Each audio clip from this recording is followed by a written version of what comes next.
முன்னாள் முதல்வர் ஜெயலலிதா அவர்களின் 77வது பிறந்தநாள் விழாவை வெகு விமரிசையாக கொண்டாடிய அதிமுக நிர்வாகிகள். அதிமுக முன்னாள் பொதுச் செயலாளரும், முன்னாள் முதல்வருமான ஜெயலலிதா அவர்களின் 77வது பிறந்தநாள் விழாவை முன்னிட்டு, தமிழகம் முழுவதும் உள்ள அதிமுக நிர்வாகிகள் வெகு விமரிசையாக கொண்டாடி வருகின்றனர்.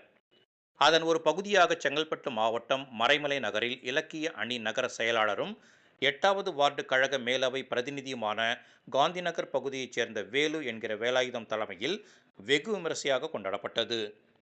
முன்னதாக அதிமுக கொடியை ஏற்றி வைத்து ஜெயலலிதாவின் திருவுருவ படத்திற்கு மலர் தூவி மரியாதை செய்யப்பட்டது. பின்பு அங்குள்ள அதிமுக நிர்வாகிகள் மற்றும் பொதுமக்களுக்கு இனிப்புகள் வழங்கப்பட்டது. அதைத் தொடர்ந்து அனைவருக்கும் அன்னதானம் வழங்கப்பட்டது. இந்த நிகழ்வில் தகவல் தொழில்நுட்ப பிரிவு 8வது வார்டு செயலாளர் விக்னேஷ் மற்றும் ஏராளமான கட்சி நிர்வாகிகள், உறுப்பினர்கள், பொதுமக்கள் ஆகியோர் திரளாக கலந்து கொண்டு முன்னாள் முதல்வர் ஜெயலலிதா அவர்களின் திருவுருவப் படத்திற்கு மலர் தூவி மரியாதை செலுத்தினர்.